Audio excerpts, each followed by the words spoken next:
세상이 정치와 경제를 논하는 동안 예언적 지도가 바로 우리 눈앞에서 그려지고 있을 수 있다는 생각을 해본 적이 있으십니까? 2000년 전 요한계시록의 페이지에 언급된 특정 도시들이 바로 이 순간 전 세계적 지배 아래 떨어질 첫 번째 영토가 되기 위해 준비되고 있다는 것을 발견한다고 상상해 보십시오. 우리는 막연한 이론이나 먼 추측에 대해 말하는 것이 아닙니다. 우리는 실제 지리적 위치, 오늘날 전개되고 있는 사건들, 그리고 소수만이 볼 수 있는 예언적 전략에 대해 말하고 있습니다. 당신이 곧 발견하게 될 것은 멀리 떨어져 있어 보이던 점들을 연결하고 성경에 숨겨진 놀라운 패턴을 드러낼 것입니다. 준비하십시오. 이 여정은 당신이 우리 시대의 사건들을 바라보는 방식을 변화시킬 것입니다. 예언의 페이지를 관통하는 한 인물이 있는데 그 권세가 너무나 두려워서 그의 단순한 언급만으로도 다가올 일을 이해하는 사람들을 떨게 만듭니다. 반모섬에 유배된 사도 요한은 마지막 날들에 대한 우리의 이해를 영원히 바꿀 환상을 받았습니다. 요한계시록 제13장 제1절에서 그는 바다에서 올라오는 짐승을 묘사하는데 7머리와 10뿔을 가지고 있으며 그 뿔들 위에 10왕관이 있었습니다. 이것은 바다를 떠도는 문자적인 피조물이 아닙니다. 우리는 땅을 지배할 마지막 제국의 본질을 드러내는 의미로 가득 찬 예언적 상징 앞에 서 있는 것입니다. 함께 생각해 봅시다. 왜 7머리입니까? 왜 10뿔입니까? 이 환상의 모든 세부 사항은 인류의 미래에 대한 암호화된 메시지를 우리에게 전달하기 위해 신중하게 선택되었습니다. 7머리는 7가지 정부 형태, 인류 역사를 통해 계승된 정치적 권력의 7가지 표현을 나타냅니다. 요한계시록 제17장 제9절과 제10절에서 천사는 요한에게 이 머리들이 또한 7산과 7왕이며 그중 5은 이미 무너졌고 하나는 요한 시대에 존재하며 하나는 아직 오지 않았다고 설명합니다. 이것은 고대 제국들을 아직 미래에 있는 마지막 체제와 연결하는 예언적 시간선입니다. 이제 수세기에 걸쳐 알려진 세계를 지배하는 강력한 제국들의 연속을 시각화해 보십시오.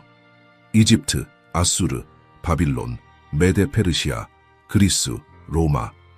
각각은 역사와 예언에 자신의 흔적을 남겼습니다. 그러나 이 환상을 다니엘서 제7장과 연결할 때 훨씬 더 계시적인 것이 있습니다. 거기서 예언자 다니엘은 바다에서 올라오는 4짐승의 환상을 보았는데 각각은 세계 제국을 나타냅니다. 4번째 짐승은 다른 모든 것과 달랐고 무섭고 놀라우며 극도로 강했으며 큰 소의 이빨을 가지고 있었습니다. 이 짐승은 10뿔을 가지고 있었는데 요한의 환상에서 보는 것과 같은 수입니다. 이것이 우리에게 무엇을 드러냅니까? 다니엘이 그리스도보다 수세기 전에 본 것과 요한이 제1세기에 목격한 것 사이에 예언적 연속성이 있다는 것입니다. 역사적으로 로마 제국으로 확인된 다니엘의 4번째 제국은 완전히 파괴되지 않았습니다. 그것은 분열되고 변형되었지만 그 뿌리는 오늘날까지 서구 세계의 정치적, 문화적 구조 속에 살아있습니다. 10뿔은 마지막 날에 이 부활한 로마 체제에서 나올 열왕 또는 왕국을 나타냅니다. 그리고 여기 소수가 인식하는 부분이 있습니다. 이 열왕은 정해진 시간 동안 그들의 권력과 권위를 짐승에게 넘겨줄 것입니다. 절대적인 세계적 위기의 순간에 카리스마 넘치는 지도자가 등장하는 것을 상상해 보십시오. 세상은 분열되어 있고 전쟁이 폭발할 위협을 하며 세계 경제는 붕괴 직전이고 사람들은 혼돈의 질서를 가져올 수 있는 누군가를 필사적으로 외치고 있습니다. 짐승이 나타날 시나리오가 바로 이것입니다. 폭군 정복자로서가 아니라 문제 해결사로서 평화를 만드는 자로서 인류가 그토록 찾는 답을 가진 것처럼 보이는 누군가로서 말입니다. 요한계시록 제13장 제3절은 그의 머리 중 하나가 죽게 상한 것 같더니 그 죽게 되었던 상처가 나음의 온 땅이 놀랍게 여겨 짐승을 따르더라고 말합니다. 이 세부 사항은 사용될 유혹의 전략을 이해하는 데 절대적으로 중요합니다. 우리는 도시들이 폭격당하고 나라들이 복종을 강요받는 잔인한 군사 정복에 대해 말하는 것이 아닙니다. 우리는 전 세계적인 매혹, 인류의 해결 불가능한 문제들을 해결하는 것처럼 보이는 체제에 대한 집단적 감탄에 대해 말하고 있습니다. 치유된 치명적 상처는 현대적 형태로 고대 로마 제국의 부활 불가능해 보였던 국가들의 연합이 기적적으로 회복되는 것을 나타낼 수 있습니다. 그러나 이 예언에는 더 많은 층이 있습니다. 다니엘서 제7장 제24절은 이 10뿔 사이에서 작은 뿔이 나올 것인데 처음 것들과 다르며 이전 뿔들 중 셋을 뽑을 것이라고 알려줍니다. 이 작은 뿔은 최종 지도자 자신, 즉 적그리스도를 나타내며 그는 초기 왕국들 중 셋을 제거하고 나머지 7에 대한 절대적 지배를 확립함으로써 자신의 권력을 공고히 할 것입니다. 이것은 이전에 존재했던 적이 없는 제국으로 이전 모든 제국의 특성을 혼합하지만 진정으로 전 세계적인 권력과 영향력을 가진 것입니다. 이 제국의 본질은 다를 것입니다. 왜냐하면 인류 역사상 처음으로 진정한 세계적 통제에 필요한 기술과 전 세계적 구조를 갖게 될 것이기 때문입니다. 이전에 각 제국이 지리적으로 어떻게 제한되었는지 생각해 보십시오. 로마는 지중해와 유럽의 일부를 통제했지만 아메리카, 아프리카 대부분 또는 아시아에 접근할 수 없었습니다. 오늘날 인터넷, 세계 금융 시스템, 국제 조직을 통해 세계적 통제는 가능할 뿐만 아니라 현재 사건의 진행 방향을 고려할 때 거의 불가피합니다. 그러나 여기 당신의 마음속에 울려 퍼져야 할 질문이 있습니다. 이 마지막 제국이 나타날 것으로 예언되어 있다면 정확히 어디에서 그 지배를 확립하기 시작할까요? 그 영향력 아래 떨어질 첫 번째 도시들, 첫 번째 지역들은 어디일까요? 성경은 이것에 대해 우리를 완전히 어둠 속에 남겨두지 않습니다. 지리적 패턴, 예언을 주의 깊게 볼 때 식별할 수 있는 전략적 순서가 있습니다. 그리고 가장 불안한 것은 이 특정 지역, 이 예언적 출발점이 오늘날 정치적, 종교적, 경제적 사건들의 인상적인 수렴을 보는 곳과 정확히 일치한다는 것입니다. 그러나 이것은 짐승의 지배에 대해 예언이 드러내는 것의 시작일 뿐입니다. 요한계시록의 첫 장들에 숨겨진 예언적 지도가 있는데 그것은 최종 지배 전략에 대한 놀라운 것을 드러냅니다. 요한이 반모 섬에서 환상을 받았을 때 부활하신 그리스도께서 그에게 소아시아의 7교회에 편지를 쓰라고 명령하셨습니다. 요한계시록 제1장 제10절과 제11절에서 요한은 자신이 보는 것을 책에 써서 아시아에 있는 7교회, 즉 에베소, 서머나, 버가모, 두아디라, 사데, 빌라델비아, 라오디게아에 보내라고 말하는 음성을 듣습니다. 그러나 여기 소수가 하는 질문이 있습니다. 왜 정확히 이 7도시입니까? 왜 예루살렘, 로마 또는 알렉산드리아가 아닙니까? 초기 기독교의 훨씬 더 중요한 중심지들 말입니다. 답은 이 도시들의 전략적, 지리적 위치에 있습니다. 오늘날 우리가 터키 서부로 알고 있는 지역인 고대 소아시아의 지도를 보는 것을 상상해 보십시오. 이 7도시는 완벽한 원형 우편 순환로를 형성했으며 의사소통과 운송을 용이하게 하는 로마 무역로로 연결되어 있었습니다. 에베소는 주요 항구였으며 아시아의 관문이었습니다. 거기서 북쪽으로 가면 서먼에 도착했고 그 다음 버가모였습니다. 동쪽으로 계속 가면 길들은 두아디라로 이어졌고 그 다음 사데로 빌라델비아로 내려가고 마지막으로 에베소로 돌아가기 전에 라오디게아로 갔습니다. 이것이 그 지역의 상업적, 문화적, 종교적 중심지였습니다. 그러나 여기에 훨씬 더 깊은 것이 있습니다. 이 특정 지역은 유럽, 아시아, 아프리카 세 대륙의 교차로에 정확히 위치해 있습니다. 이 지역을 통제하는 자는 서양과 동양, 북쪽과 남쪽 사이의 육로를 통제합니다. 함께 생각해 봅시다. 역사를 통틀어 이 지역을 지배한 제국들은 알려진 세계에 대해 불균형적인 영향력을 행사했습니다. 알렉산더 대왕은 이것을 이해했습니다. 로마 제국도 이것을 이해했습니다. 오스만 제국은 바로 이 전략적 이유로 이 지역의 중심부에 수도 콘스탄티노플을 건설했습니다. 이제 수세기에 걸쳐 이 7도시에서 일어난 일을 시각화해 보십시오.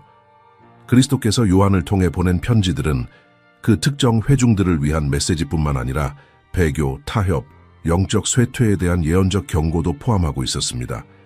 요한계시록 제2장 제4절에서 그리스도께서는 에베소 교회에 그들이 첫사랑을 버렸다고 경고하십니다.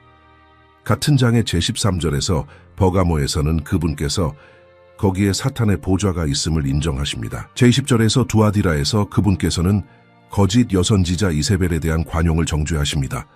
그리고 제3장 제16절에서 라오디게아에서 그분께서는 그 미지근한 교회를 그분의 입에서 토해낼 것이라고 선언하십니다. 이것들은 단지 지역적 책망이 아니었습니다. 교회 시대를 통해 나타날 배교의 예언적 패턴이었습니다. 그리고 여기 불안한 세부 사항이 있습니다. 7도시 중 단 하나, 빌라델비아만이 어떤 책망도 없이 칭찬을 받았습니다. 요한계시록 제3장 제8절에서 그리스도께서는 빌라델비아 교회에 그들이 그분의 말씀을 지켰고 그분의 이름을 부인하지 않았다고 말씀하십니다. 이 교회를 위해 그분께서는 제10절에서 온 세상에 임할 시험의 때로부터 그들을 지키겠다고 약속하십니다. 다른 모든 교회들은 만약 교정되지 않으면 촛대를 제거하게 될 심각한 영적 문제들을 가지고 있었습니다. 역사는 예언이 경고한 것을 정확히 확증합니다. 이 7도시 모두는 결국 제7세기에 이슬람 지배 아래 떨어졌고 1300년 이상 그렇게 남아 있었습니다. 기독교는 이 지역에서 사실상 근절되었습니다. 교회들은 모스크로 개조되거나 파괴되었습니다. 그리스도께서 경고하신 배교는 영적으로뿐만 아니라 지리적으로도 나타났으며 이 지역들은 기독교 신앙을 완전히 버렸습니다. 오늘날 이 지역은 99%가 이슬람이며 전 세계에서 복음이 가장 적게 전파된 지역 중 하나입니다. 그러나 여기가 예언이 우리 시대에 훨씬 더 관련성 있게 되는 곳입니다. 만약 이 7도시가 배교와 영적 타협의 패턴을 나타내고 그들이 세 대륙 사이의 전략적 지리적 중심에 정확히 위치해 있다면 이 같은 지역이 짐승의 최종 지배의 출발점이 되는 것이 논리적이지 않겠습니까? 전략이 얼마나 완벽할지 생각해 보십시오. 영적 저항이 이미 수세기 전에 깨진 곳에서 정확히 시작하고 인구가 이미 중앙 집권적 권위 체제를 받아들이도록 조건화된 곳에서 지리가 전 세계 무역로의 통제를 선호하는 곳에서 말입니다. 또 다른 중요한 요소가 있습니다. 이 특정 지역은 지난 수십 년 동안 인상적인 정치적, 경제적 상승을 경험했습니다. 유럽과 아시아를 연결하는 다리들이 건설되고 있습니다. 무역 협정들이 이 지역을 글로벌 물류 허브로 변화시키고 있습니다. 그리고 가장 중요한 것은 제국의 야망의 부활, 과거 제국의 영광을 회복하려는 욕망, 다시 지배적인 지역 강국이 되려는 열망이 있다는 것입니다. 예언적 배교, 전략적 지리적 위치, 그리고 현대의 정치적 야망을 연결할 때 놀라운 패턴이 나타나기 시작합니다. 이것을 더욱 불안하게 만드는 것은 성경이 우리에게 짐승의 지배가 화려한 군사 침공으로 시작되지 않고 이미 영적 의식을 잃은 바로 이 지역들에서 시작된 경제적, 정치적 유혹으로 시작될 수 있음을 보여주고 있다는 것을 깨닫는 것입니다. 인구가 무슨 일이 일어나고 있는지 인식할 분별력이 없는 지역들, 성경적 가치에 기반한 저항이 없을 지역들, 전 세계적 통제 체제를 받아들이기 위한 길이 이미 포장된 지역들입니다. 그러나 만약 이것들이 첫 번째 지리적 지역이라면 특정 통제 메커니즘은 무엇일까요? 짐승은 정확히 어떻게 이 도시들과 그 다음 전 세계에 대한 지배를 확립할까요? 예언에 묘사된 너무나 절대적인 통제 체제가 있어서 역사상 모든 전체주의 체제가 원시적 실험처럼 보이게 할 것입니다. 요한계시록 제13장 제16절과 제17절에서 우리는 두려운 현실에 직면합니다. 짐승은 모든 사람, 작은 자나 큰 자, 부자나 가난한 자, 자유인이나 종이 오른손이나 이마에 표를 받게 하고 누구든지 이 표가 있어야, 즉 짐승의 이름이나 그 이름의 수를 가진 자라야 샀거나 팔 수 있게 할 것입니다. 여기에 묘사된 것의 규모를 생각해 보십시오. 우리는 전통적인 정치적 또는 군사적 통제에 대해 말하는 것이 아닙니다. 우리는 체제 밖에서의 생존을 불가능하게 만들 완전한 경제적 통제에 대해 말하고 있습니다. 당신이 하는 모든 금융 거래가 특정 정치적, 종교적 체제에 대한 충성과 연결된 세상에서 깨어나는 것을 상상해 보십시오. 당신은 가족을 위해 음식을 사러 시장에 가지만 당신의 돈은 작동하지 않습니다. 당신은 은행 계좌에 접근하려 하지만 차단되었습니다.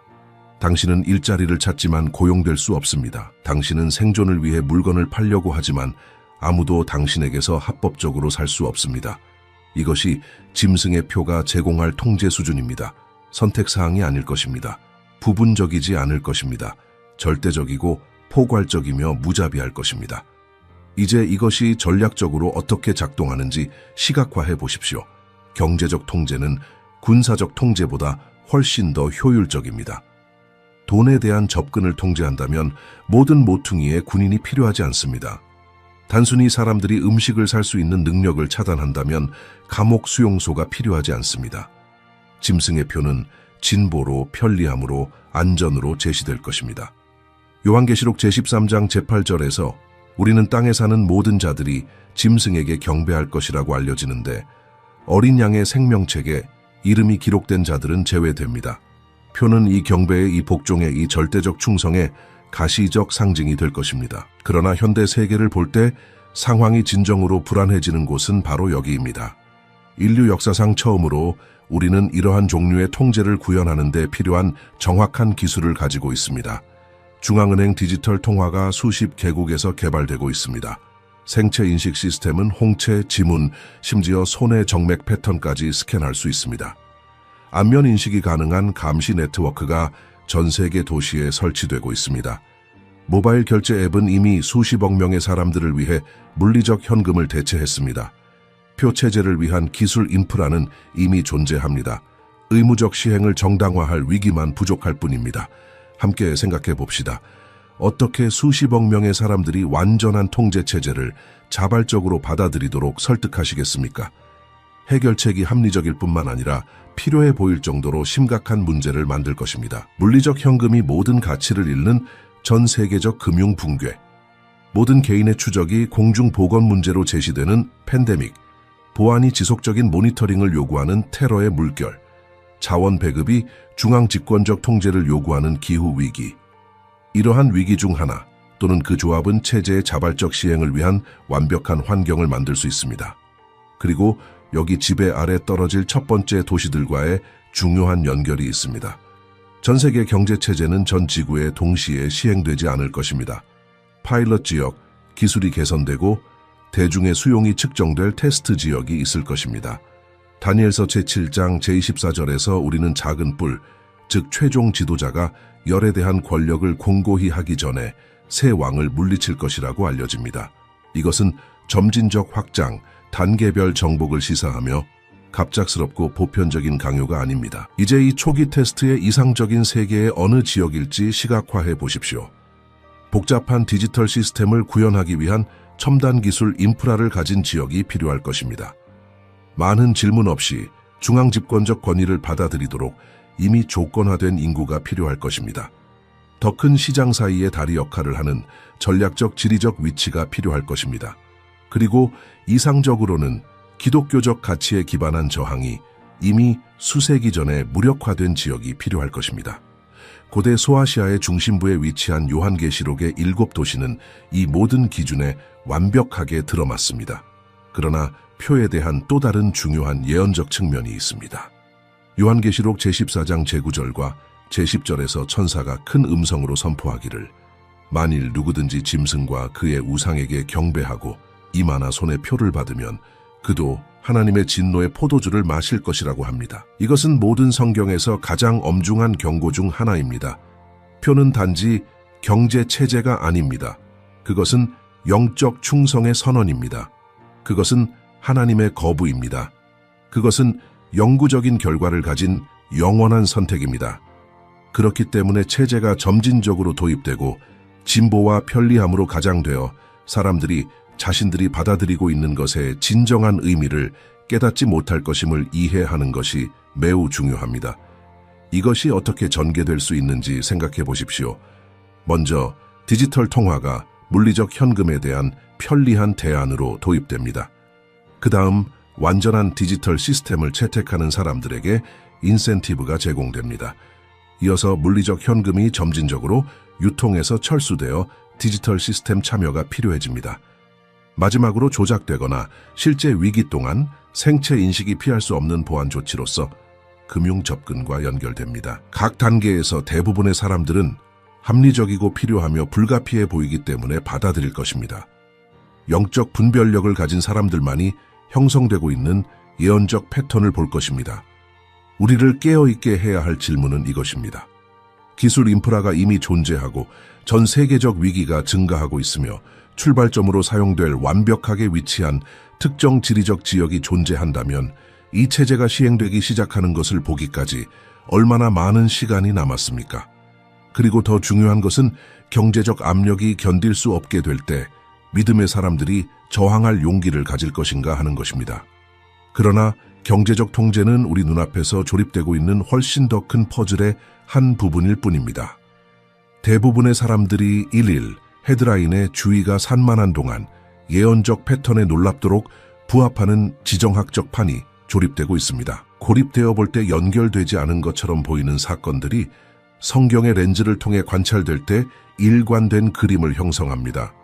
세상은 재구성되고 있고 동맹이 형성되고 있으며 몇십 년 전에는 불가능해 보였을 세계 정부 체제의 출현을 위한 무대가 준비되고 있습니다. 오늘날 중동을 바라보고 지난 몇 년 동안 근본적으로 무언가가 바뀌었다는 것을 깨닫는 것을 상상해 보십시오. 역사적 적이었던 나라들이 관계를 정상화하고 있습니다. 불가능해 보였던 평화협정이 서명되고 있습니다. 아브라함 협정은 이스라엘과 여러 아랍 국가들을 전례 없는 정상화 협정으로 이끌었습니다. 걸프 국가들은 연결성 인프라에 수십억을 투자하고 있습니다. 아시아, 중동, 유럽을 연결하는 새로운 무역 회랑이 계획되고 있습니다. 이것은 단순한 정상적인 외교가 아닙니다. 수십 년 동안 존재했던 지역 동맹의 근본적인 재구성입니다. 함께 생각해 봅시다. 무엇이 이 갑작스러운 변화를 추진하고 있습니까?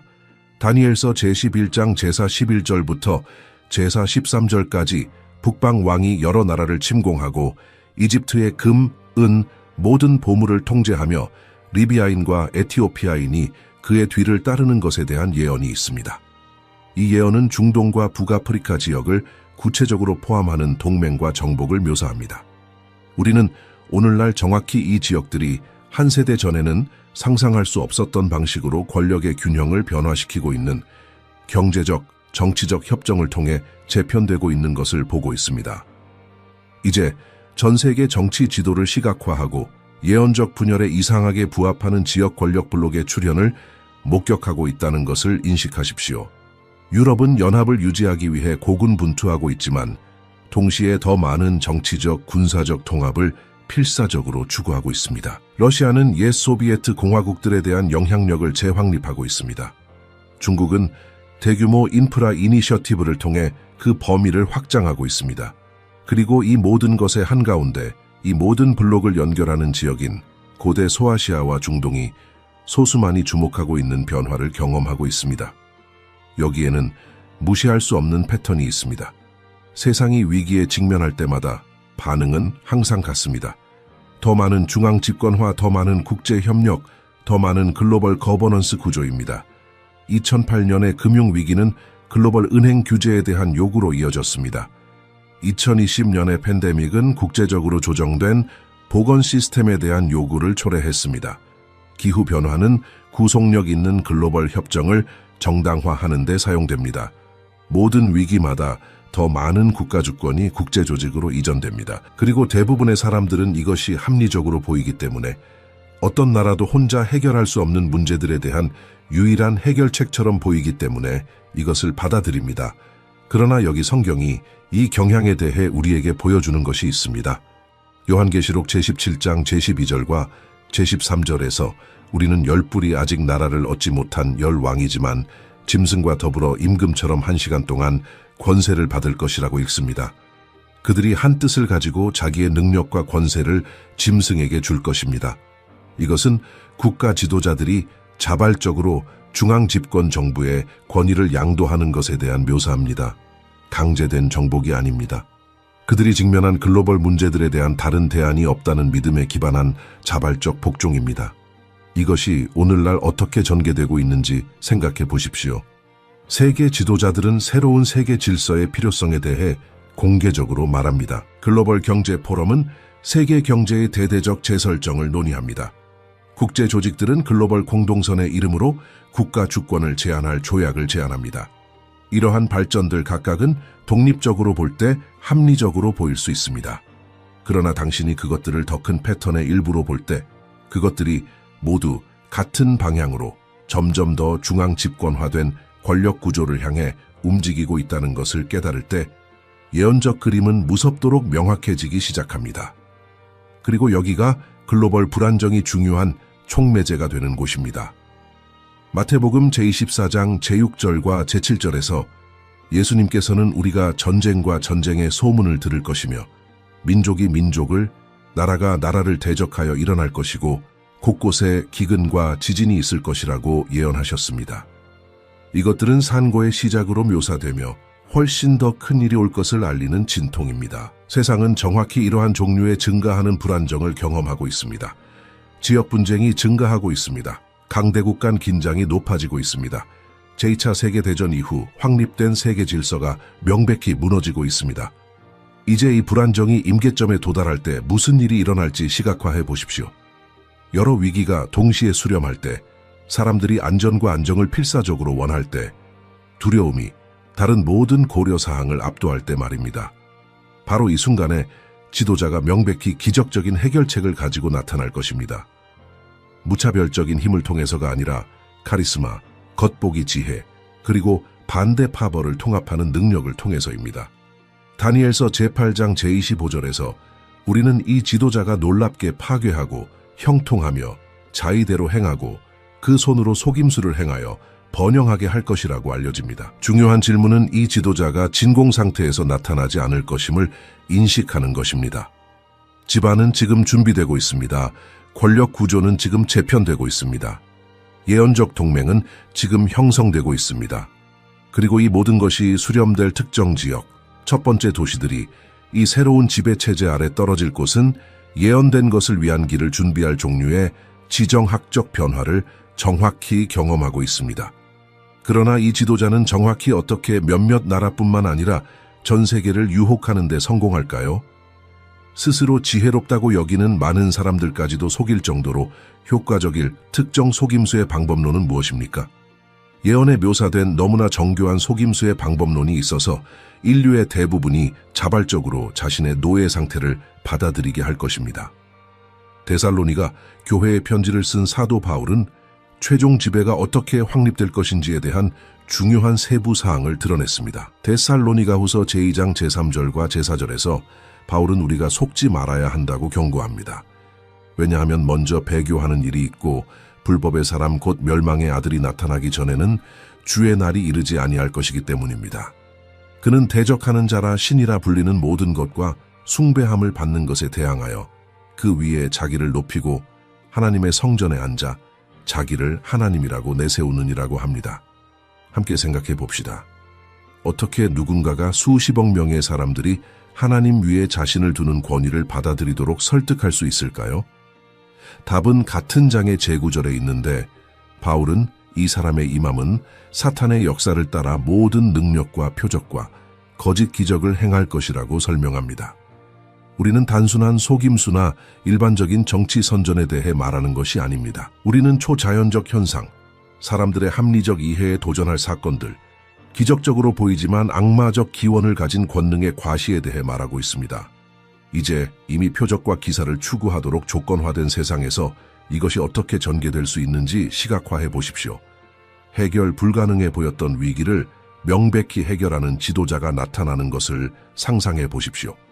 그는 전쟁만 있던 곳에 평화를 협상합니다. 그는 붕괴하고 있던 경제를 회복시킵니다. 그는 인간 존재를 혁명화하는 것처럼 보이는 기술을 제시합니다. 그는 심지어 치유와 기적처럼 보이는 것을 행합니다. 군중은 이 권능의 근원에 대해 묻지 않을 것입니다. 그들은 단순히 결과를 축하할 것입니다. 요한계시록 제13장 제3절에서 우리는 온 땅이 놀랍게 여겨 짐승을 따르더라고 알려집니다. 그러나 이 전략에는 훨씬 더 사악한 측면이 있습니다. 같은 장의 제12절에서 우리는 어린 양 같은 두 뿔을 가졌으나 용처럼 말하는 또 다른 짐승이 나타나는 것을 읽습니다. 이 인물은 거짓 선지자로 확인되며 첫 번째 짐승의 모든 권세를 행사하고 땅과 그 거주민들로 첫 번째 짐승에게 경배하게 할 자입니다. 제13절과 제14절에서 우리는 그가 큰 이적을 행하되 심지어 사람들 앞에서 하늘로부터 땅으로 불이 내려오게 하고 그가 짐승 앞에서 행하도록 허락받은 표적들로 땅에 거하는 자들을 미혹한다는 것을 발견합니다. 이 조합의 효과를 생각해 보십시오. 첫 번째 짐승은 정치적, 경제적 해결책을 제공합니다. 두 번째 짐승은 종교적 검증과 초자연적 현상을 제공합니다. 함께 그들은 사람들의 실질적 필요와 영적 열망을 모두 만족시킬 체제를 만들 것입니다. 그것은 인간 경험의 모든 측면을 다루는 완전한 속임수가 될 것입니다. 그리고 그것이 명백히 신성한 권능의 과시로 포장되어 올 것이기 때문에 대부분의 사람들은 그 정당성을 결코 의문시하지 않을 것입니다.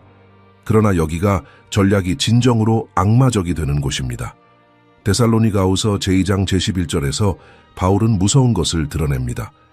하나님이 미혹의 역사를 그들에게 보내사 거짓 것을 믿게 하심은 진리의 사랑을 받지 아니하여 구원함을 받지 못하는 모든 자들을 심판하려 하심이라고 합니다.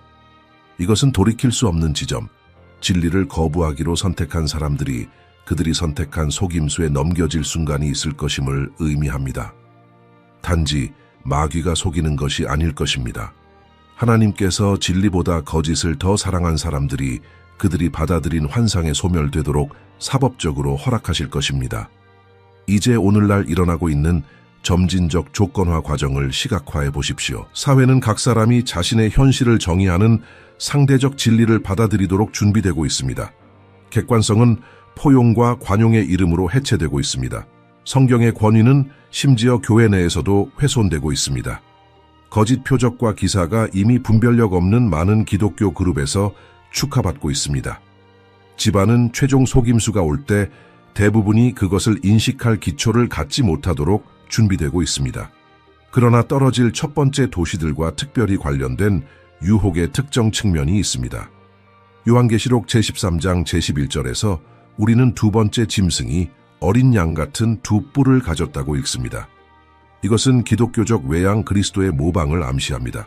거짓 선지자는 기독교에 공개적으로 반대하지 않을 것입니다.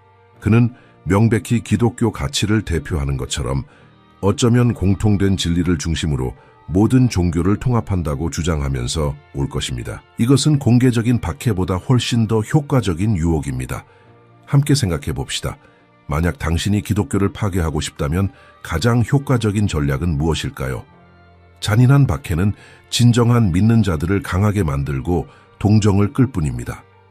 그러나 만약 당신이 기독교 메시지를 희석시키고 다른 전통과 섞고 아무것도 구체적으로 의미하지 않을 때까지 근본적 용어들을 재정의할 수 있다면 어떨까요?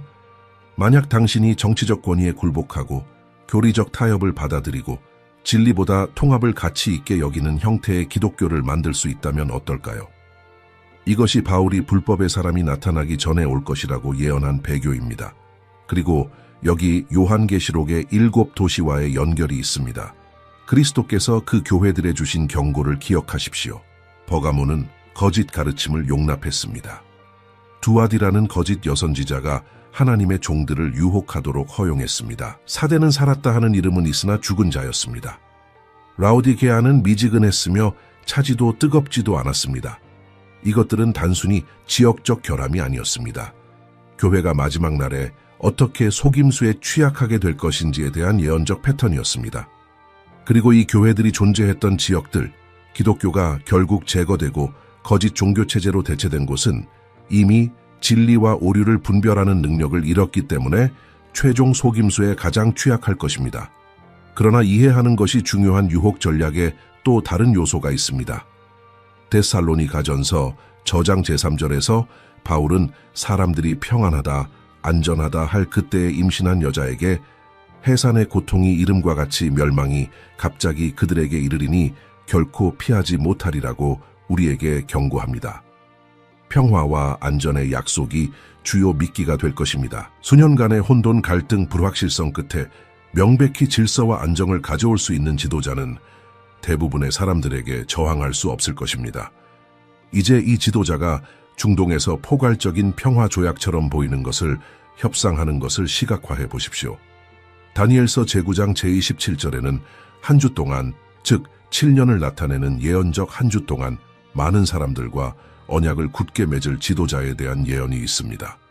이 평화협정은 수천 년 갈등에 대한 최종 해결책으로 제시될 것입니다. 역사상 가장 위대한 외교적 승리로 축하될 것입니다. 그리고 이것이 바로 적그리스도에게 그의 지배를 확장할 플랫폼과 신뢰성을 줄 것입니다. 우리를 겁나게 해야 할 질문은 이것입니다. 스스로 기독교인이라고 여기는 사람들 사이에서도 얼마나 많은 사람들이 명백히 좋은 해결책, 인상적인 권능의 과시, 그리고 인류가 그토록 갈망하는 평화의 약속으로 포장되어 올 때 이 유혹을 인식할 분별력을 가질까요? 얼마나 많은 사람들이 영원한 충성보다 일시적 안전을 선택할까요? 그러나 이 모든 유혹 전략에는 최종 목표, 처음부터 예언의 중심에 있는 특정 표적이 있습니다. 지구상에 하나님의 예언적 시계 역할을 하는 장소가 있는데 마지막 날의 모든 예언이 수렴하는 초점입니다. 예루살렘은 종교적 역사를 가진 또 하나의 고대 도시가 아닙니다. 그것은 수천 년을 관통하고 마지막 날의 절정에 이를 우주적 영적 갈등의 진원지입니다.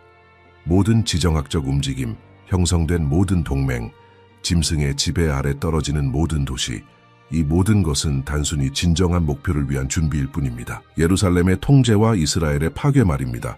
함께 생각해 봅시다. 많은 브라질 주들보다 작은 이 작은 나라가 왜 세계의 불균형적인 관심을 끌까요?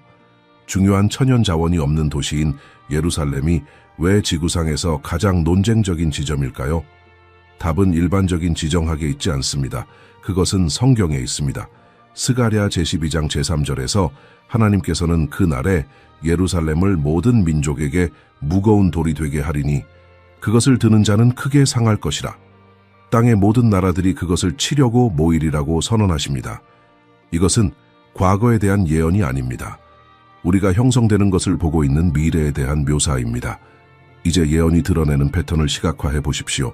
첫 번째, 도시들은 경제적 유혹과 평화의 약속을 통해 지배 아래 떨어집니다. 체제는 대륙을 연결하는 지역을 통해 확장됩니다. 동맹이 형성되고 협정이 서명되며 점차 통제 회랑이 확립됩니다. 그러나 이 모든 것은 이스라엘을 향한 전략적 움직임입니다. 다니엘서 제11장 제41절에는 북방 왕이 영화로운 땅에 들어갈 것에 대한 예언이 있는데 이는 이스라엘에 대한 명확한 언급입니다. 이것은 북방 왕과 남방 왕을 포함하는 더 큰 전쟁의 맥락에서 일어날 것입니다. 그러나 예루살렘에 대해 도시를 짐승의 계획에 절대적으로 중심적이게 만드는 훨씬 더 구체적인 것이 있습니다.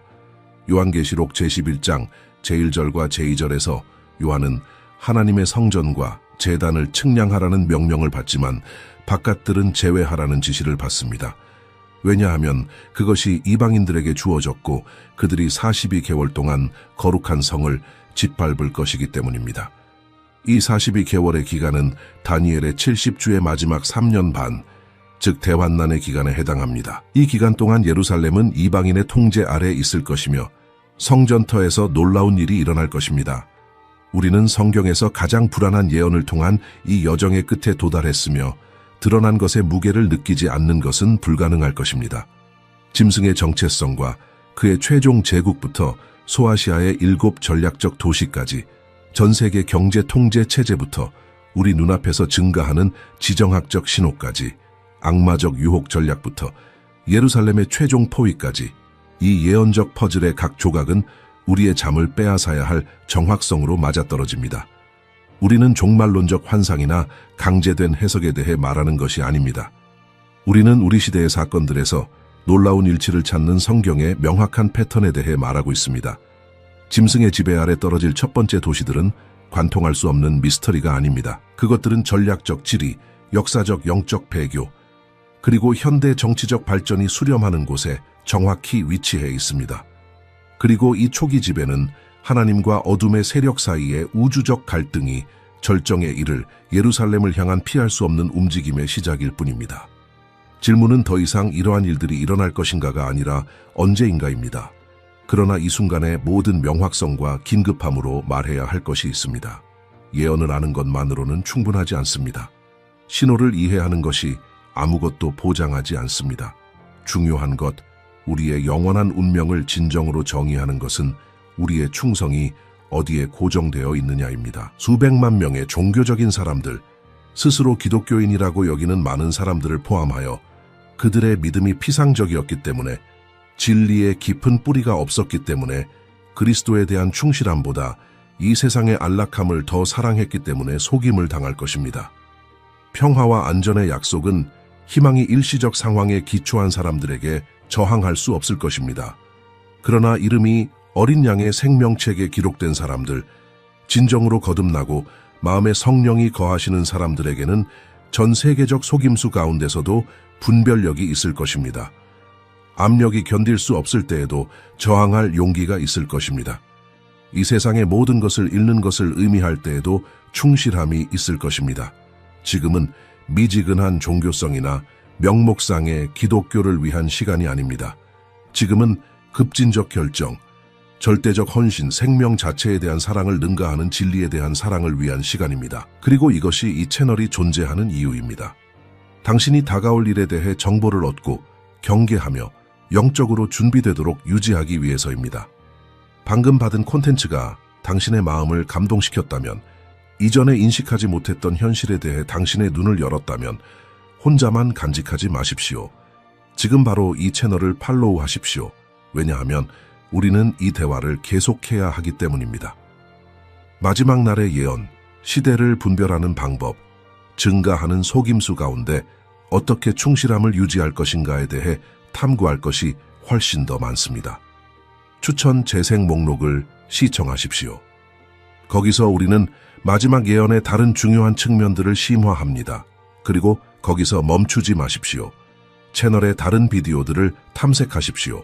왜냐하면 각각은 하나님께서 우리 시대에 대해 계시하신 완전한 그림을 이해하기 위한 추가 조각이기 때문입니다. 그러나 무엇보다도 댓글에 당신의 생각을 남기십시오.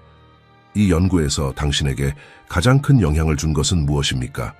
이 예언들을 확인하는 당신 주변 세상에서 어떤 신호를 인식했습니까? 어떤 의문이 여전히 남아있습니까?